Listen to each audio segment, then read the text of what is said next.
Hello, ladies and gents. Some of you have expressed a little bit of confusion about the building a business letter discussion board, so I just want to take a few brief moments to go over some of the highlights so we make sure we're all on the same page as we complete this assignment later on in the week. So this is your second major discussion board for the class. You worked on a memo earlier, and now we're moving on to the business letter style. This assignment is worth 40 points and should take you anywhere between 40 minutes to an hour to complete. This should include your reading and familiarization with one of our case studies. So for this discussion, you're going to type a portion of a business letter. You don't have to do the whole letter, just the portion that you've been assigned. Regarding either our case about Odwalla and the contaminated apple juice or our case about Taco Bell. You can address the same case in this discussion topic as you do for your memo and as you do for your assignment that's due on Sunday. So you can be double dipping here, using your time effectively and efficiently. So you can use the same topic, same case study for all three assignments. That's absolutely fine. If you want some variety, you can switch it up. That's absolutely fine too. But if you're trying to maximize your time usage, it might be good to stick with just one case. For your frame of reference, I've included the structure of a generic business letter. I also have a generic business letter template linked for you in the modules tab, so make sure to check that out. And then we'll be using the spinner below, I'll show you in just a second, to determine which part of the letter subsection you're going to be typing up. So you can download the generic business letter layout here, or you can go to the modules and download it, or you can follow the example here. We've got lots of ways to make sure your formatting is correct. Just like with the memo, a business letter follows a very strict guideline, and adherence to this guideline helps not only showcase your audience awareness, but build up your own ethos or your own credibility as the author addressing a significant problem for your company. So you want to make sure that your structure and formatting is strong and follows this template exactly. So our sample business letter begins with the company, today's date, which is written out in long form, the person to whom you are writing the letter, and your salutation. Your intro paragraph, and we're not going to be including these headings, so do make sure that you delete those in your actual letter. Take out these bolded bits here. Those are not necessary for you to have in your letter. So state the purpose for writing this letter, so basically what the problem is, and give some details about it.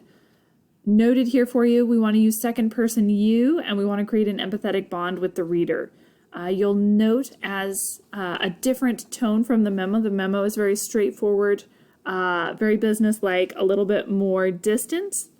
The sample business letter is trying to create an empathetic bond so that we do not lose our reader. We don't want them as a customer to go find another company. We don't want them as a supplier to find another person to buy their product. We want to retain these people, and so we want to create an empathetic bond with our language choice.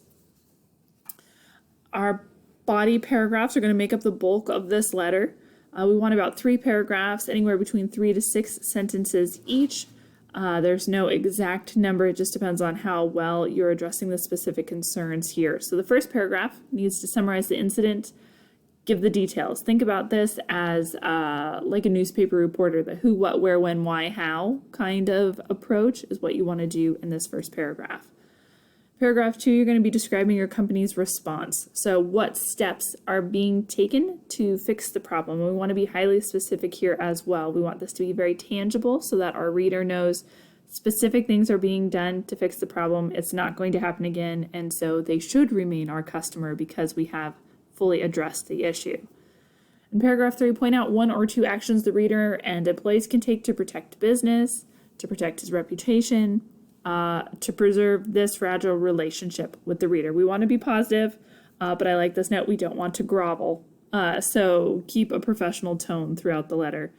And if you're assigned the closing paragraph, you want to indicate how the reader can contact you. You want to wrap up your points nicely. You want to thank the person reading it for any contributions they've made to you or the company. And then you want to let the reader know that you're going to keep them informed of all the developments. We really want to try and preserve goodwill here. That's very important when we're addressing a concern with a business. And then finally, we're going to close it out with sincerely and the name of the person we're pretending to be. So if we break this down in steps, step 1, you are just going to spin the wheel and figure out what case you're working with.